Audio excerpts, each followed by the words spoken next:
This case was argued before the Supreme Court on March 18th. Paul and I were both in the courtroom during the argument, and I want to share some of my impressions about the case from the argument and give you some idea of what may happen as a result, drawing on some of the comments that were made during the argument.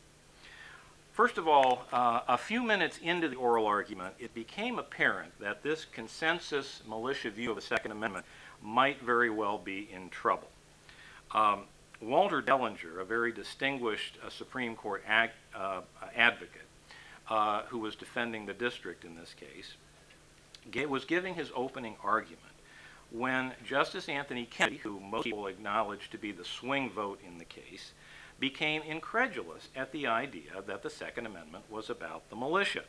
And I want to share with you his words. He said, "You mean it had nothing to do with the concern of the remote settler to defend himself and his family against hostile Indian tribes and outlaws, wolves, bears, and grizzlies, and things like that?"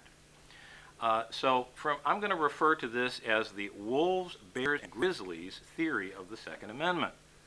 And there are several problems with it. First of all, although there's not much doubt that the Founding Fathers thought that guns were very important, were very useful for defense against outlaws and wild animals, they also thought horses were important for transportation, and they thought farm equipment was important for growing crops.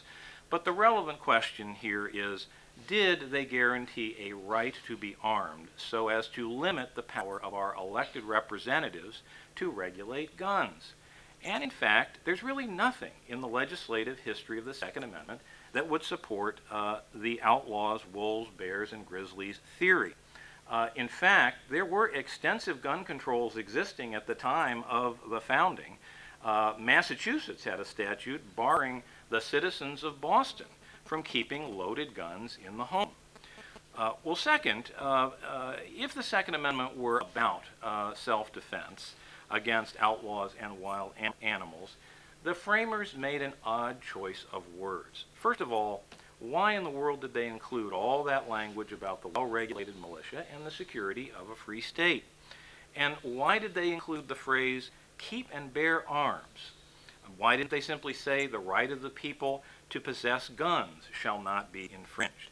Well, in fact, the term bear arms was meant to render military service in its common usage of the day. In fact, historian Gary Wills has written, "One does not normally bear arms against a rabbit." Well, what about the phrase "keep arms"? The other side said, well, keep arms obviously refers to possession of guns for private purposes. But in fact, if you consider the whole phrase, keep and bear arms, it also referred to community defense, not self-defense. The Massachusetts Bill of Rights, for example, had a provision, the people have a right to keep and bear arms for the common defense. And the phrase "to keep arms" for that purpose was a reference to the requirement in the militia statutes of the time that people actually had guns in the home for use in the militia. The fact of the matter is there were formulations of this right at the time that would have supported Justice Kennedy's wolves, bears, and grizzlies theory. In fact, the dissenting delegates at the Pennsylvania Constitutional Ratifying Convention proposed this language, that the people have a right to bear arms for the defense of themselves and their own state or the United States, or for the purpose of killing game. Well, that's Justice Kennedy's theory, and that particular provision was not even adopted in Pennsylvania and certainly wasn't adopted as part of the U.S. Constitution.